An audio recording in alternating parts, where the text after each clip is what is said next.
श्री गोविंद भक्ति चैनल को देखने के लिए परम पूज्य श्री महाराज जी के YouTube चैनल को सब्सक्राइब करें तथा पूज्य महाराज श्री जी की कथाओं को सर्वप्रथम देखने के लिए बेल आइकन दबाना ना भूलें। बोले हमारे पास कुछ पैसा ही नहीं, देखो कुछ भी नहीं, वो लाया नहीं था साथ में कुछ भी, जानता था कि दूंगा ही नहीं किसी को, पैदल जा रहा हूं, नहाना भी फ्री का, चलना भी फ्री का।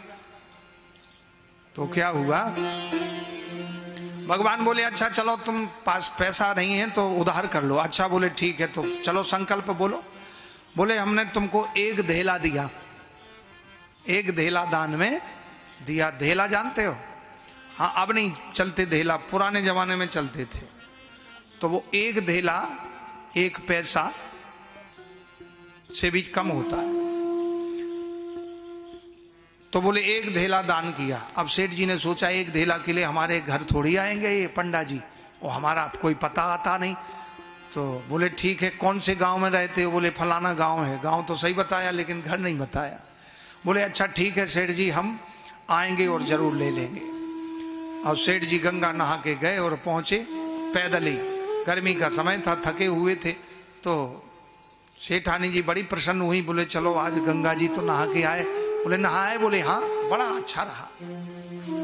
तो भोजन करके और सेठ जी लेट गए।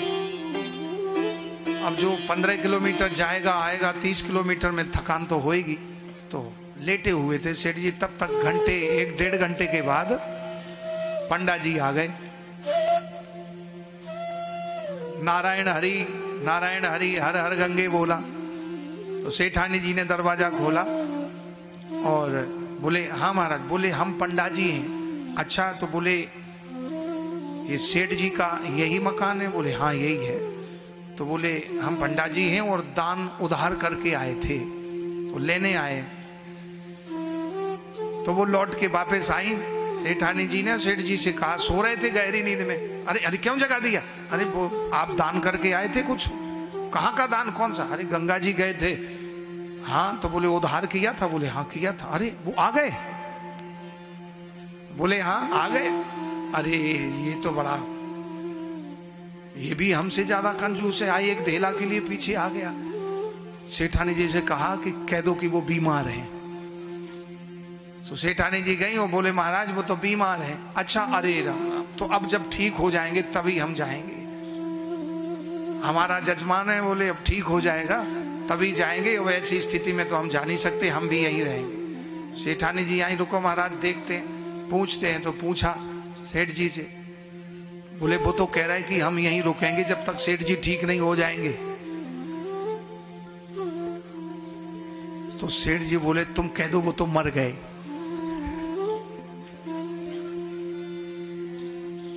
सेठानी जी आई और वैसे ही बोले वो तो मर गए। ओह, सेठ जी मर गए? अरे राम, बहुत अच्छे जजमान थे हमारे, बहुत अच्छे जजमान थे। अरे आज ही तो गंगा जी पे स्नान किया था उन्होंने, अब उनकी तेरही करके जाएंगे। अब भगवान तो अंतर्यामी है, घट घट वासी है। 1 मिनट में पूरे गांव में भगवान ने सूचना दे दी कि अमुक सेठ जी खत्म हो गए। तो पूरा गांव जुड़ाया, घर घर में 1 सेकंड में भगवान पहुंच गए और पूरा गांव आया। अब सेठानी जी से कह दिया था सेठ जी ने कि तुम रो, तो वो रोने लगी। अब खूब जोर से रोवे, घूंघट डाल के, आंसू निकले ना।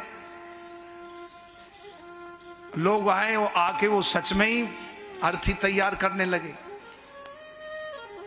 अब सेठानी जी देख रही हैं सब और वो रोती जा रही हैं। अब जो पंडा जी थे बोले भैया सेठ हमारा बहुत अच्छा जजमान था और क्या करें, हमें बड़ा दुख हो रहा है। अब अंदर से सेठ जी को उठा के अर्थी पे भी रख दिया,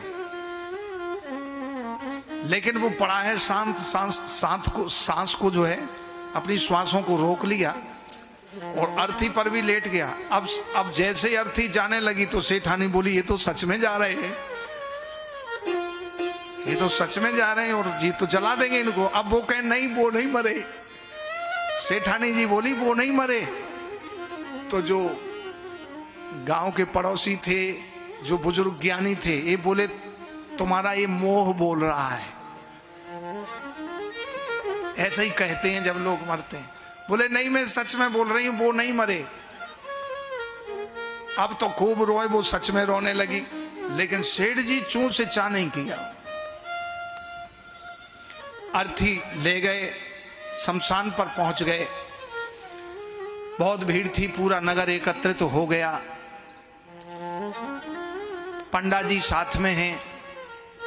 भगवान ने सोचा बहुत भक्त देखे, बहुत से ऐसे लोग देखे कि जो हमसे हार जाते हैं, लेकिन आज मैं इस कंजूस से हार गया। ये मरने को तैयार हो गया, एक धेला नहीं दे सकता। अब आग लगने वाली थी, अर्थी पर ही पहुंचे। भगवान पंडा जी बने थे, सभी ग्रामवासियों से कहा देखो भैया हमारा जजमान था, इससे हम कुछ कान में सुनाते हैं, मंत्र सुनाते हैं, हो सकता जग जाए, जाग जाए। भगवान पहुंचे।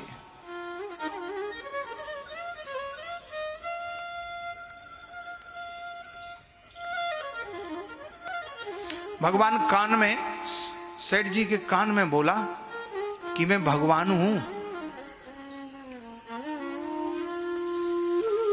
आया हूं बैकुंठ से तुम संग नाता जोड़।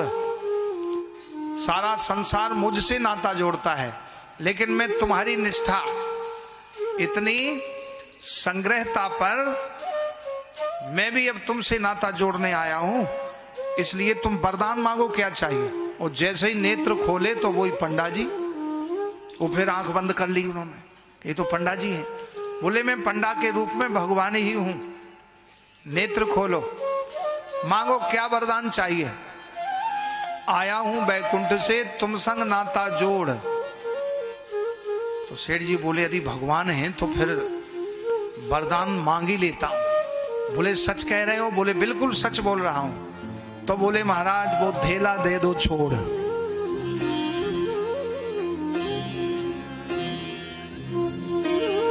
भगवान प्रकट हो गए, लेकिन सेठ जी को दर्शन दिया। सेठ जी प्रकट हो गए और जैसे ही अर्थी से निकले लकड़ियों को फेंकते हुए, तो जितने ग्रामवासी थे सब भागे। बोले ये तो भूत बन गए। बोले भूत नहीं बन गए, हम सच में हैं, भगवान ने मुझे दर्शन दे दिया। आया हूं बैकुंठ से तुम संग नाता जोड़। जन्म मरण के चक्कर ही प्रभु अब तुम दो छोड़। प्रभु के चरणों में प्रार्थना की सेठ जी ने, हे प्रभु अब तक तो मैं नश्वर संसार में एक संसार के पदार्थ को ही सब कुछ मान बैठा था। हे नाथ, दान से ही आपकी कृपा होती है, यदि दान नहीं करें तो दया आपकी नहीं होगी। ये ब्रह्मा जी ने उपदेश दिया था कि मानव को दान करने से दया होती है। तो 3 उपदेश ब्रह्मा जी ने दा अक्षर से दिए थे, देवता, दानव और मानव। तो दानव के लिए क्या उपदेश मिला था? दया, क्योंकि वो हमेशा क्रूरता करते थे। तो दैत्य लोग बोले प्रभु अब दया हम करेंगे। और देवताओं के लिए दमन, दायती दमन, चलायमान इंद्रियों को बस में करना, अपनी स्थिति में रखना। शब्द स्पर्श रूप रस गंधा इन विषयन कीनो जग अंधा, विषयों से बचे रहना।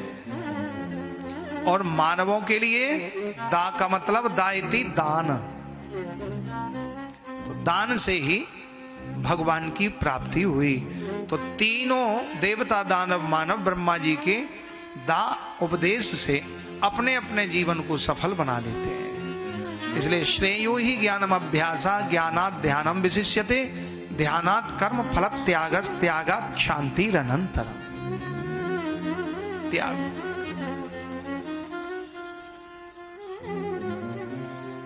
इसलिए हृदय में दान का भाव हो। अच्छा, देने से बड़ी शांति मिलती है, आत्म सुख मिलता है। परसों आपसे निवेदन किया था, आपके सामने थाली सजी हुई है भोजन की, 56 भोग रखे हैं। और आप उसको रखे रहें, रख लिया वो आपने हाथ में ही रख लिया कि नहीं मुंह तक नहीं लाएंगे, तो वो आपका हाथ 2 दिन तक आप रखेंगे तो हाथ में ही दुर्गंध आने लगेगी। यदि हाथ में से लेके मुख में डाला आपने गिलास और मुख में सोचें कि हम मुख में ही रखे रहें, मुख समझे कि मैं आगे नहीं पास करूंगा, तो मुख में भी दुर्गंध आ जाएगी। तो मुख में से फिर अंदर पेट में जाता है और पेट में भी जाकर के लीवर में अन्न पचता है, जो रस भोजन करते हैं, फिर वो ब्लड बनता है, हड्डियां बनती आदि, रक्त मांस मज्जा बनता है। तो ये प्रकृति है, एक दूसरे को प्रदान करने से आगे सृष्टि चलती है और आगे सुख मिलता है, सुख की द्वारा रस स्वरूप परमात्मा की प्राप्ति हो जाती है। इसलिए ब्रह्मा जी के इस वाक्य को सुनकर के हमने दान अपने जीवन में उतारा। दान माने त्याग है, दान से हमें आत्म सुख का अनुभव होता है। बोलो वृंदावन बिहारी लाल की जय, कृष्ण कन्हैया लाल की जय, जय जय श्री राधे।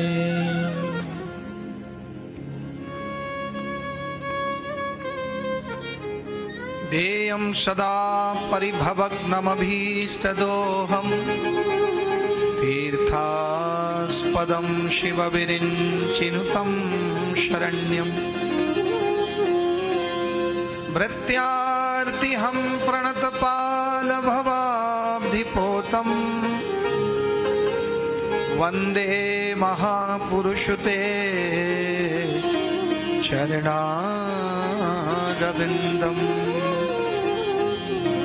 वन्दे महापुरुषते चरणारविन्दम्।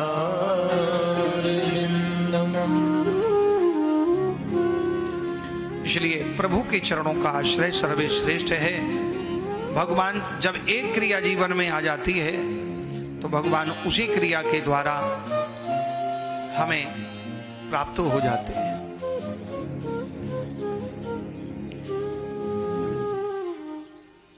कलयुग में 2 रूप में परमात्मा है।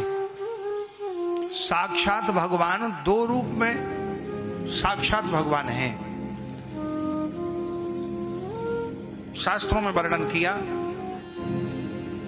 संत बताते, गुरुजन आज्ञा करते हैं, बताते हैं कि कलयुग में वैसे तो सिया राम मैं सब जग जानी, करहूं प्रणाम जोर जुग पानी। सब में भगवान है, लेकिन मुख्य रूप से 2 रूप में भगवान है। द्वय रूपे वासुदेवास्तु चलम चाचलम एव च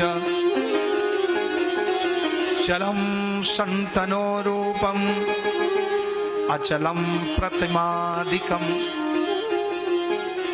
कलयुग में 2 रूप में परमात्मा है, एक चलते फिरते भगवान और एक जगह स्थिर बैठे हुए भगवान। एक चल एक अचल। चलम संतनो वैष्णवो रूपम, चलते फिरते भगवान और बैठे हुए भगवान 2 रूप में हैं। अचलम और चलम, तो अचल भगवान वो जो प्रतिमादिकम मंदिर में विराजमान है, मंदिर में दर्शन देते हैं। अपने घर के मंदिर में श्री राधा कृष्ण युगल सरकार के दर्शन, बालकृष्ण प्रभु के दर्शन, हनुमान जी के दर्शन, दुर्गा मां के दर्शन, शिव जी के दर्शन, ये साक्षात रूप में है। एक रूप में मंदिर में जो विराजमान है, अपने घर के मंदिर में विराजमान है, और दूसरे हैं चलते फिरते भगवान। वो कौन है? बोले चलते फिरते भगवान है संतों के रूप में, वैष्णवों के रूप में, बोले साक्षात रूप है। तो घर के भगवान जो आप अपने घर में मंदिर बना के भगवान को नित्य स्नान कराते हैं, नित्य श्रृंगार करते हैं और उनकी आरती करते हैं, भोग लगाते हैं, तो देखिए भगवान की पूजा करने से कितना लाभ है। शारीरिक लाभ, आध्यात्मिक लाभ, और मानसिक लाभ। आप सुबह ये भाव रहेगा कि मैं भगवान का पूजा अर्चन बंदन सुबह जल्दी करेंगे, क्योंकि लेट होने से फिर हो नहीं पाती है पूजा। कोई आ गया, रिश्तेदार आ गया और कई काम घर के आ जाते हैं, इसलिए सुबह जल्दी से उठना चाहिए। और उठ करके आप जल्दी उठेंगे तो एक तो आपका शरीर स्वस्थ रहेगा, शरीर लाभ। सुबह की हवा 100 रोग की दवा। आप सुबह नियम से 4:30 बजे उठें, 3:30 बजे उठें, 4:30 बजे उठें, लास्ट 5 बजे उठ करके सबसे पहले स्नान करें। तो सूर्य उदय से पहले अमृत स्नान, देव स्नान बताया गया है, और सूर्य उदय के बाद फिर वो स्नान नहीं बताया गया। साधारण स्नान बताया गया, और 7 बजे के बाद तो फिर वो वैसे ही है।